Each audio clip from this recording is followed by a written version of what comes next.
بسم اللہ الرحمن الرحیم۔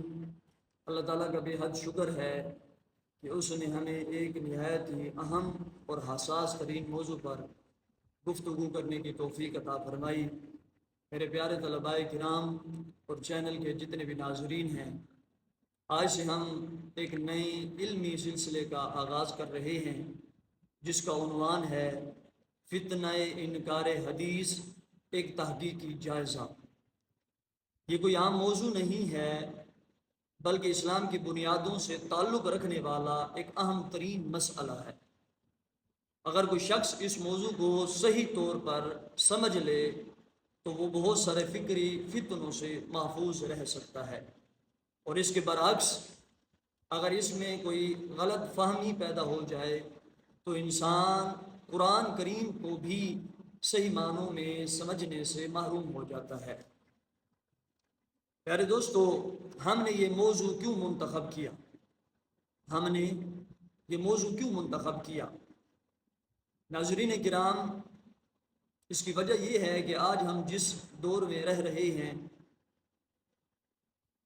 کہ اس میں ہر شخص کے ہاتھ میں موبائل ہے،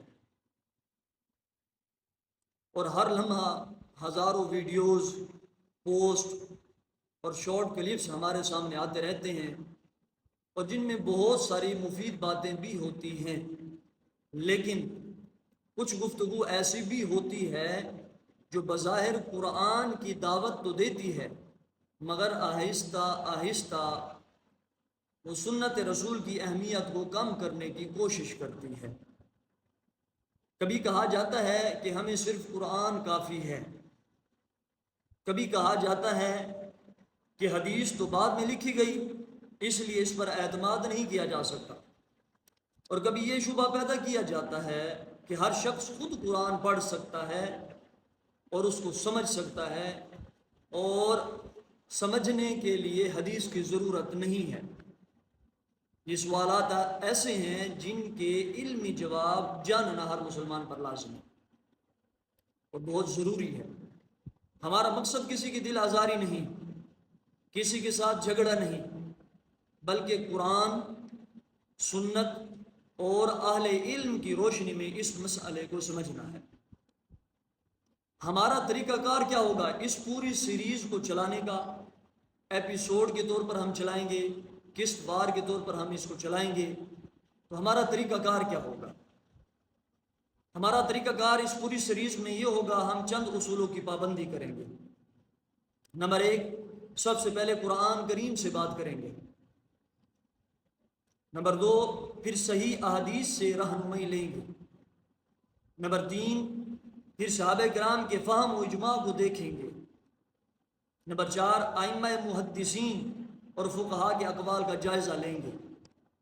نمبر 5، جہاں اختلافی دعوے ہوں گے وہاں انہیں تحقیق کے ساتھ بیان کریں گے۔ نمبر 6، ہم کسی کی نیت پر فیصلہ نہیں کریں گے بلکہ خیالات اور دلائل کا جائزہ لیں گے۔ یہ ہوگا ہمارا طریقہ کار اس پوری سیریز کو چلانے کا، جس کا عنوان کیا ہے کہ فتنہ انکار حدیث، ایک تحقیقی جائزہ۔ اب آئیے سب سے پہلے آپ یہ بات جان لیجئے کہ فتنہ کسے کہتے ہیں۔ فتنہ کیا ہوتا ہے؟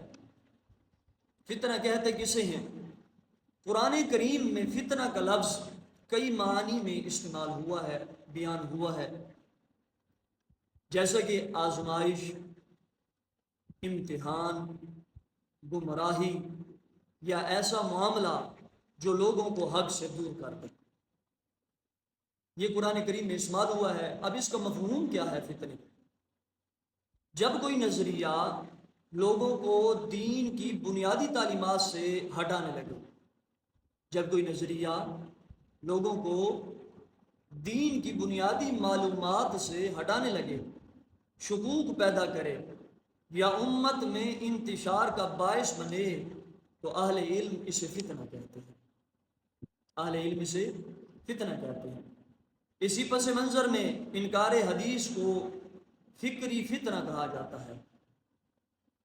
فکری فتنہ کہا جاتا ہے کیونکہ اس کا تعلق دین کے ایک بنیادی ماخذ یعنی سنت رسول سے ہے، اور یہ بہت ہی اہم اور حساس ترین مسئلہ ہے اس کو سمجھنے کے لیے آپ ہمارے ساتھ جڑے رہیے اور ویڈیوز کو زیادہ سے زیادہ لوگوں تک شیئر کیجیے اپنے پیاروں تک، تاکہ سارے مسلمان اس فکری فتنے سے محفوظ رہ سکیں۔ اللہ پاک ہمیں دین مدین کی خالص نیت کے ساتھ خدمت کرنے کی توفیق عطا فرمائے۔